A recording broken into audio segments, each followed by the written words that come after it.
Panduan singkat umrah. Pertama, jika seseorang akan melaksanakan umrah, dianjurkan untuk mempersiapkan diri sebelum berihram dengan mandi, sebagaimana seorang yang mandi junub.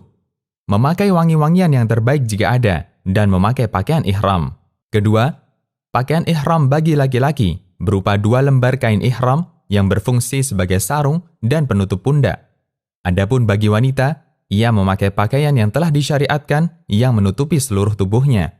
Namun tidak dibenarkan memakai cadar atau niqab, yaitu penutup wajah, dan tidak dibolehkan memakai sarung tangan. Ketiga, berihram dari miqat dengan mengucapkan labbaika umrah, yang artinya, aku memenuhi panggilanmu untuk menunaikan ibadah umrah. Keempat, jika khawatir tidak dapat menyelesaikan umrah karena sakit atau adanya penghalang lain, maka dibolehkan mengucapkan persyaratan setelah mengucapkan kalimat di atas dengan mengatakan Allahumma mahilli haitsu habastani, yang artinya, ya Allah, tempat tahallulku di mana saja engkau menahanku. Dengan mengucapkan persyaratan ini, baik dalam umrah maupun ketika haji, jika seseorang terhalang untuk menyempurnakan manasiknya, maka dia diperbolehkan bertahallul dan tidak wajib membayar dam, yaitu menyembelih seekor kambing. Kelima, tidak ada alat khusus untuk berihram, namun jika bertepatan dengan waktu salat wajib, maka salatlah lalu berihram setelah salat.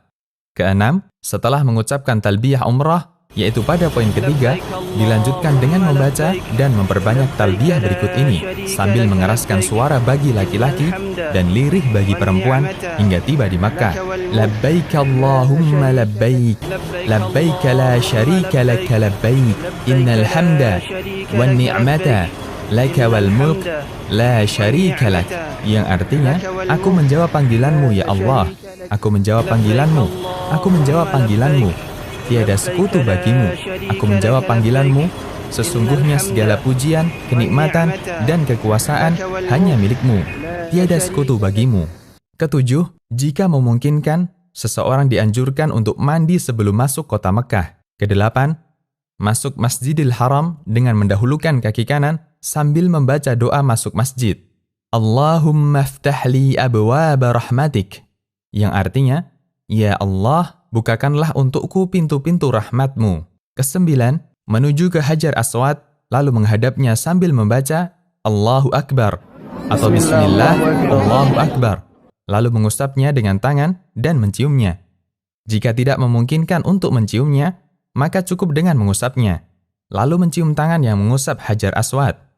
Jika tidak memungkinkan untuk mengusapnya, maka cukup dengan memberi isyarat kepadanya dengan tangan, namun tidak mencium tangan yang memberi isyarat. Ini dilakukan pada setiap putaran tawaf.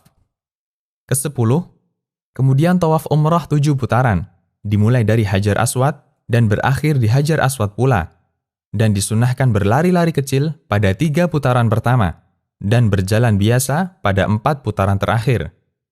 Ke-11, disunahkan pula mengusap rukun Yamani pada setiap putaran tawaf, namun tidak dianjurkan mencium rukun Yamani.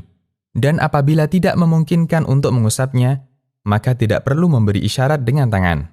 Ke-12, ketika berada di antara rukun Yamani dan Hajar Aswad, disunahkan membaca Rabbana atina fid dunya hasanah wa fil akhirati hasanah wa qina adzabannar, yang artinya, ya Rabb kami, karuniakanlah pada kami kebaikan di dunia dan kebaikan di akhirat, serta selamatkanlah kami dari siksa neraka. Ke-13, tidak ada zikir atau bacaan tertentu pada waktu tawaf, selain yang disebutkan pada nomor 12.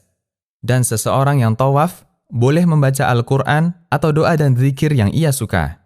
Ke-14, setelah tawaf, menutup kedua pundaknya, lalu menuju ke makam Ibrahim sambil membaca وَاتَّخِذُوا مِن مَّقَامِ إِبْرَاهِيمَ مُصَلَّى, yang artinya, dan jadikanlah sebagian makam Ibrahim tempat salat. Ke-15, salat sunnah tawaf 2 rakaat di belakang makam Ibrahim. Pada rakaat pertama, setelah membaca surat Al-Fatihah, membaca surat Al-Kafirun. Dan pada rakaat kedua, setelah membaca Al-Fatihah, membaca surat Al-Ikhlas.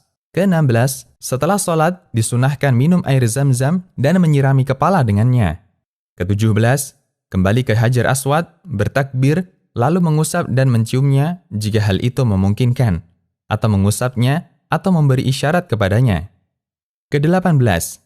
Kemudian menuju ke Bukit Safa untuk melaksanakan sa'i umrah, dan jika telah mendekati Safa, membaca, Inna Safa wal Marwata min sya'airillah. Sesungguhnya Safa dan Marwah adalah sebagian dari syiar Allah. Lalu mengucapkan, Nabda'u bima bada'allahu bih. Ke-19. Menaiki Bukit Safa, lalu menghadap ke arah Ka'bah hingga melihatnya, jika hal itu memungkinkan. Kemudian membaca, Allahu Akbar, Allahu Akbar, Allahu Akbar. La ilaha illallah, wahdahu la syarika lah, lahul mulku wa lahul hamdu yuhyi wa yumit, wa huwa ala kulli syai'in qadir.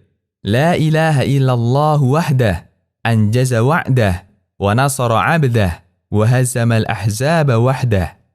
Ke-20, bacaan ini diulang 3 kali, dan berdoa di antara pengulangan-pengulangan itu dengan doa apa saja yang dikehendaki. Ke-21, lalu turun dari Safa dan berjalan menuju ke Marwah.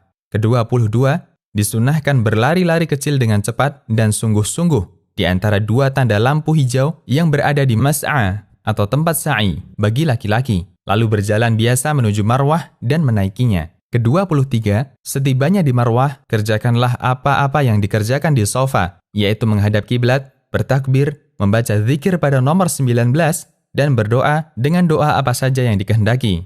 Perjalanan dari Safa ke Marwah dihitung 1 putaran. Ke-24, kemudian turunlah lalu menuju ke Safa dengan berjalan di tempat yang ditentukan untuk berjalan dan berlari bagi laki-laki di tempat yang ditentukan untuk berlari. Lalu naik ke Safa dan lakukan seperti semula. Dengan demikian, terhitung 2 putaran. Ke-25, lakukanlah hal ini sampai 7 kali dengan berakhir di Marwah. Ke-26, ketika sa'i tidak ada zikir-zikir tertentu, maka boleh berzikir, berdoa, atau membaca bacaan-bacaan yang dikehendaki. Ke-27, jika membaca doa ini, Allahumma ghfir warham, wa antal a'azzul akram, yang artinya, Ya Rabbku, ampunilah dan rahmatilah aku, sesungguhnya Engkaulah yang maha perkasa dan maha pemurah. Tidaklah mengapa, karena telah diriwayatkan dari Abdullah bin Mas'ud dan Abdullah bin Omar radhiyallahu anhuma, bahwasanya mereka membacanya ketika sa'i. Ke-28, setelah sa'i, maka bertahallul dengan memendekkan seluruh rambut kepala atau mencukur gundul, dan yang mencukur gundul itulah yang lebih afdal. Adapun bagi wanita, cukup dengan memotong rambutnya sepanjang 1 ruas jari. Ke-29, setelah memotong atau mencukur rambut, maka berakhirlah ibadah umrah, dan Anda telah dibolehkan untuk mengerjakan hal-hal yang tadinya dilarang ketika dalam keadaan ihram.